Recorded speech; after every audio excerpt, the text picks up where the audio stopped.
Boa noite, amigos. Sou o Júnior Marques. Venho mais uma vez trazer uma mensagem para vocês. Agradecer semana passada, né? Eu não pude estar gravando, que eu me envolvi em um acidente de trânsito.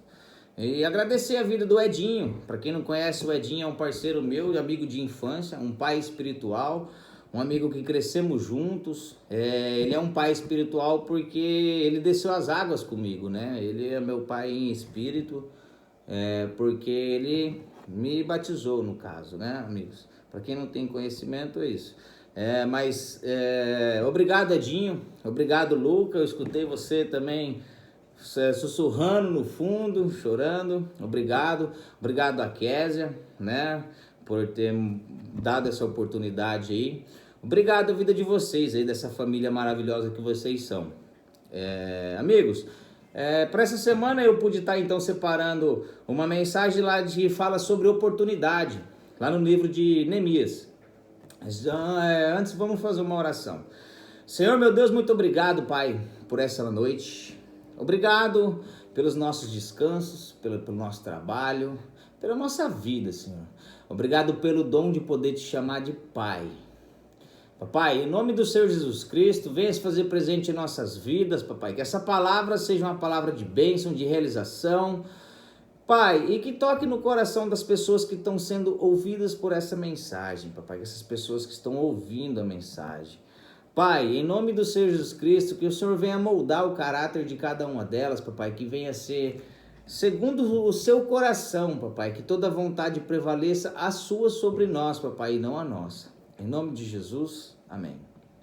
Então, amigos, eu separei a mensagem lá em Neemias 2, versículo 1, que a mensagem do Senhor diz assim: no mês de Nissan, no ano 20º do rei, uma vez posto o vinho diante dele, eu tomei e ofereci-o. Ora, eu nunca antes estivera triste diante dele. Ou seja, Neemias fala, amigos, que Neemias nunca teve triste na presença do rei, porque ele era como se fosse o copeiro. Se o rei fosse comer, ele provava comida, se o rei fosse beber, ele tomava bebida antes do rei, né? E ele nunca estivera triste antes. Essa foi a primeira vez, né, que aconteceu que ele estava triste diante do rei. Por um exemplo, né? Antigamente, nessa época de reis, faraó, essas coisas, para você estar na presença de um rei era muito importante. Tanto que se se ele não se agradasse com a sua presença, ele poderia mandar te matar facilmente. Entendeu? Até mesmo a esposa do rei, quando fosse entrar na presença do rei, ela tinha que ser anunciada e ver se o rei autorizava a entrada dela, senão ela poderia ser morta. Já para você ver a audácia que esse cara tinha de estar próximo do rei, certo? E ele estava com uma amargura no coração, né? Mas vamos ler o texto aqui que vamos saber a respeito. O rei me disse: por que está triste o teu rosto se não está doente? Por que está triste do seu rosto se não está doente? Então tem de ser tristeza do coração. Então teme a sobremaneira. Então temi sobremaneira. Desculpa. O que quer dizer aqui, amigos? Quer dizer que o rei sabia que ele não estava doente, mas era algo que estava no coração dele, que o semblante dele estava daquele jeito, e o rei percebeu.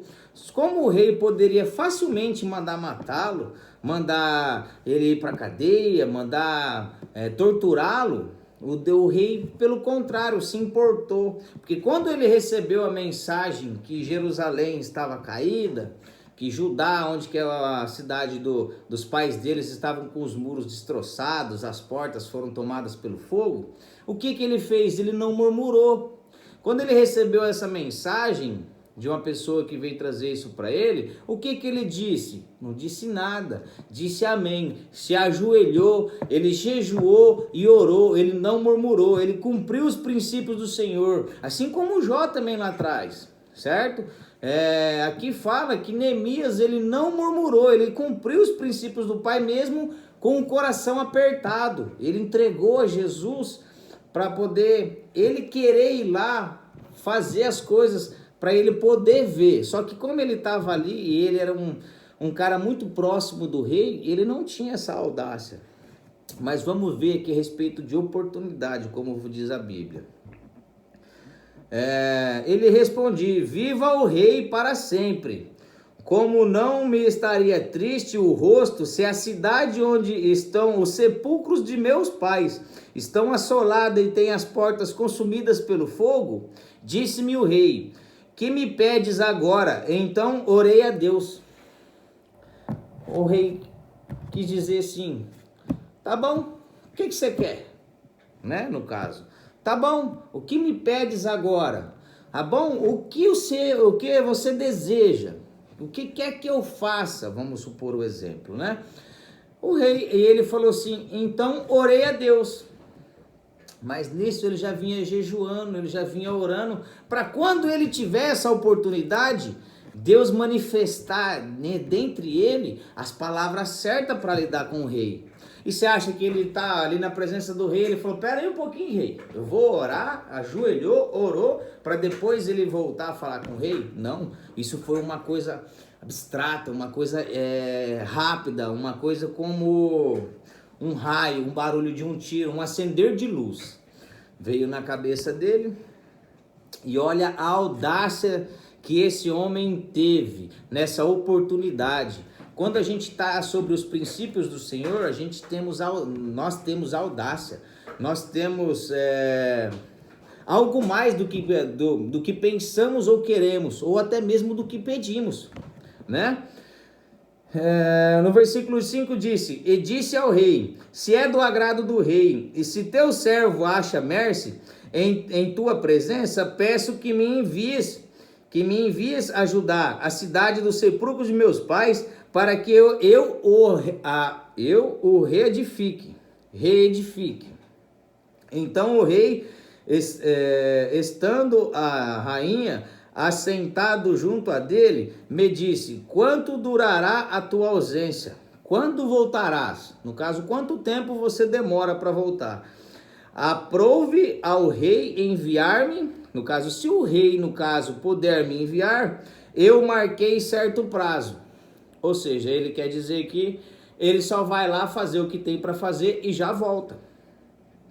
E ainda disse o rei: se ao rei parece bem, deixe-me cartas para os governadores dele, da além do Eufrates, para que me permitam passar e entrar em Judá, como também cartas para Asaf, guarda das matas do rei, para que me dê madeira para as vigas das portas da cidade do templo,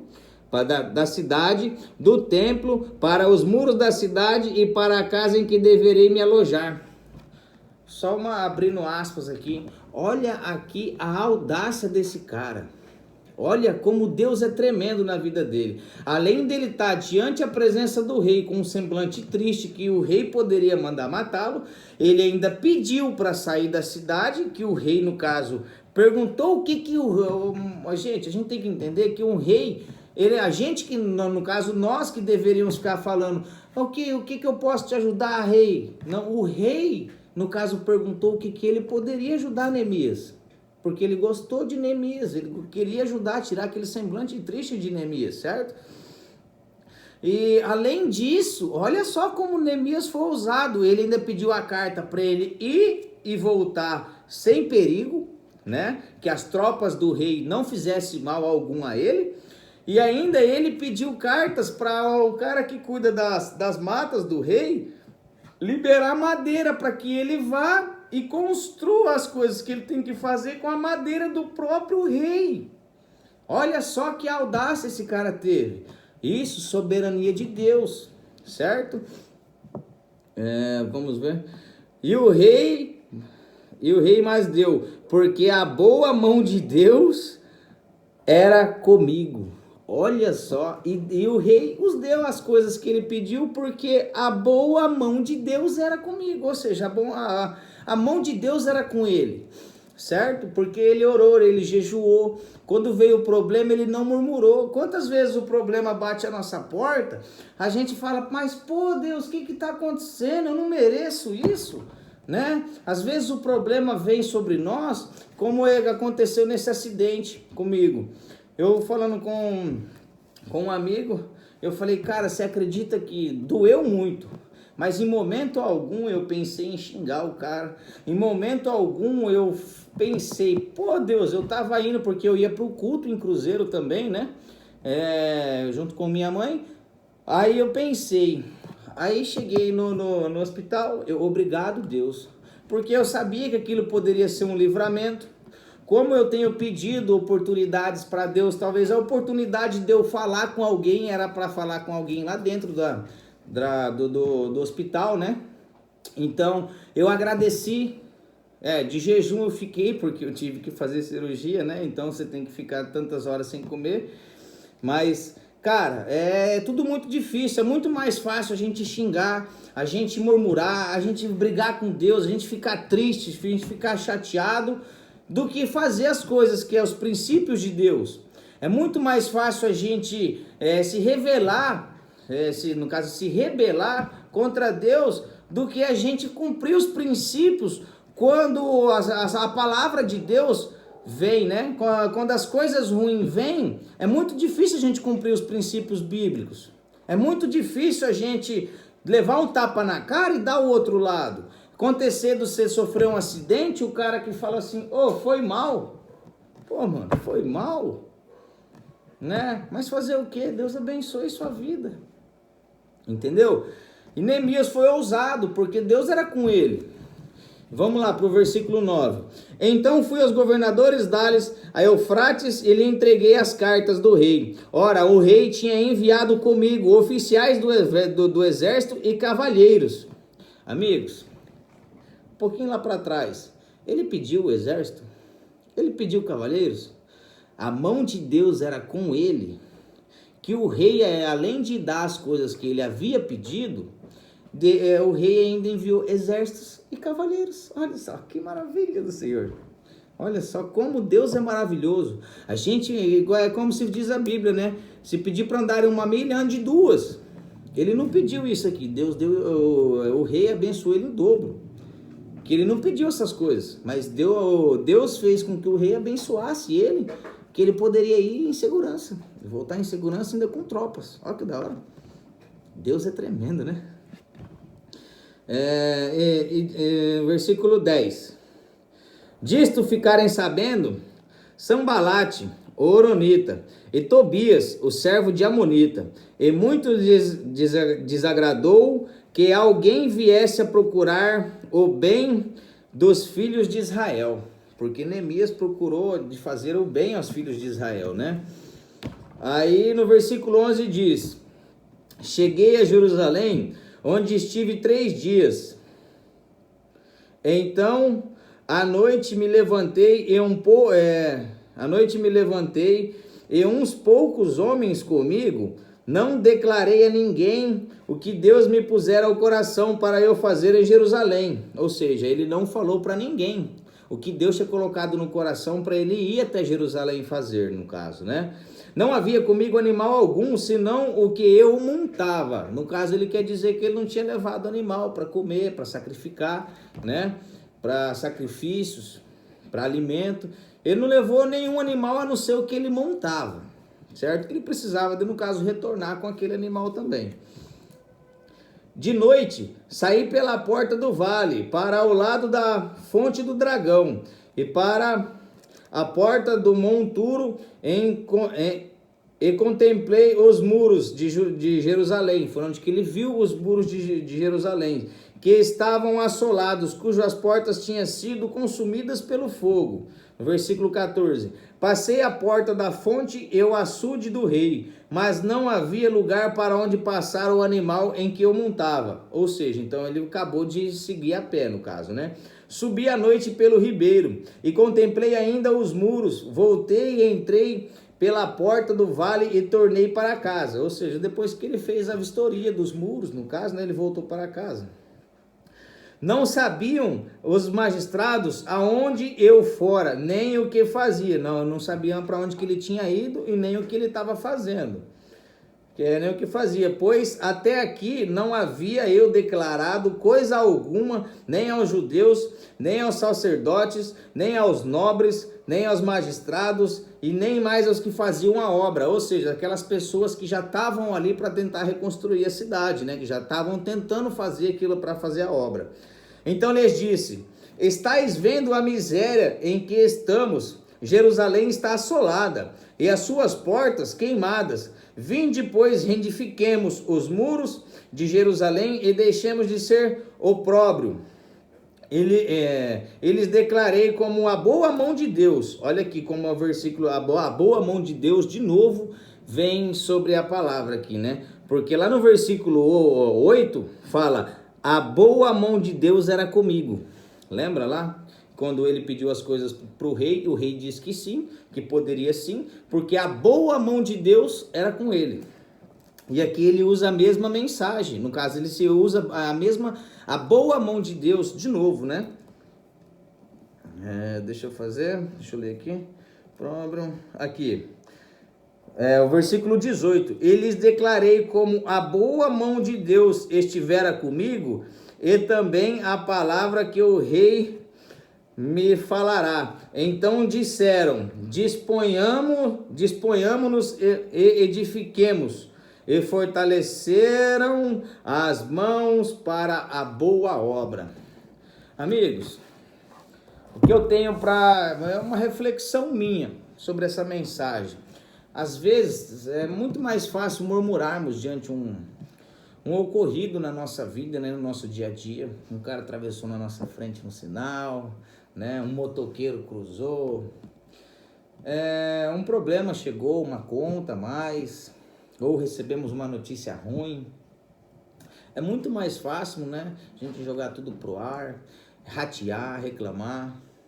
Mas quando a gente é com Deus, é muito melhor. Sabe por quê? As coisas com Deus é muito melhor, porque a gente jejua, a gente ora. Olha esse cara mesmo, um exemplo bíblico. Ele foi ousado com um rei, e ainda o rei cedeu as coisas diante para ele ali, e mais, cedeu tropas, exército, né? E além de madeira, as coisas para ele reconstituir as coisas e voltar à presença do rei. Isso era uma coisa inestimável, cara. Era uma coisa que cara, era raro acontecer, e com ele aconteceu. Então, a boa mão de Deus também é conosco. A boa mão de Deus sempre é conosco, desde que nós cumprimos o princípio aqui, ó, do manual da vida, os princípios da Bíblia. Não murmurar, né? Apesar que os problemas vêm, cara, é difícil. Eu sei porque eu vivo isso. Diariamente, é difícil. A gente é uma luta constante contra o pecado, entendeu? Mas demos graça ao Senhor, demos glória ao Senhor pelas nossas lutas diárias, porque sem lutas não há vitória. E mais uma vez eu venho dizer, o deserto é lugar de passagem e não de moradia, certo?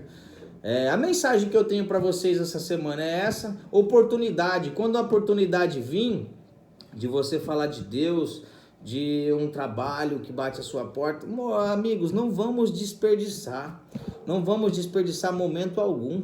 Jesus bate a porta e está para voltar. Vamos fazer a vontade do Pai. Assim como a gente fazer a vontade do Pai, da próxima semana eu quero continuar sobre a mensagem de Neemias. Tá? Eu vou continuar mais uma vez a mensagem de Neemias, que fala lá sobre a produção, quando ele estava no muro. Que quando a gente está fazendo as coisas para o Senhor e as coisas do Senhor, as demais coisas já vêm. Semana que vem, já vou deixar com vocês aí, certo? Neemias, semana que vem, vou continuar a história dele. Cara, é uma história tremenda, é uma história de exemplo. Eu quero agradecer a todos vocês que estiveram comigo até o final do vídeo.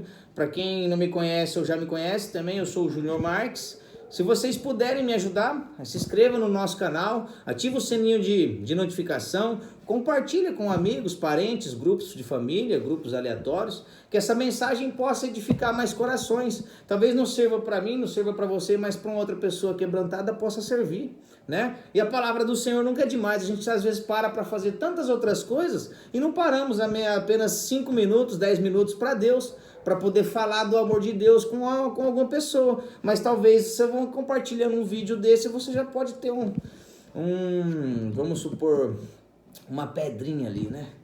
Então, que o Senhor venha abençoar a vida de nós todos, né? Em nome de Jesus. Vamos orar. Senhor, meu Deus e meu Pai, obrigado, Senhor, por mais essa sua palavra reveladora. Obrigado, Pai, pela sua santidade em nossos corações, Pai. Vem se fazer esse presente, Espírito Santo de Deus, cada dia mais em nossas vidas, Senhor. Em nome de Jesus, papai, eu venho clamar que a fome e a sede da sua palavra não venha cessar em nossas vidas, Pai. Papai, nos dê discernimento de cada negociação, me dê discernimento, papai, nos dê, no caso, discernimento para nos dar com as pessoas, papai, para nos ter contato com mais pessoas, e falar do amor de Cristo com mais pessoas, papai. Venha se fazer presente em nossas vidas para hoje e todo sempre. Amém. Que Deus os abençoe, que a paz do Senhor Jesus Cristo e a doce comunhão do Senhor esteja com todos vocês, hoje e sempre. Amém, amigos? Espero vocês quinta-feira que vem de novo, beleza? Tchau, tchau.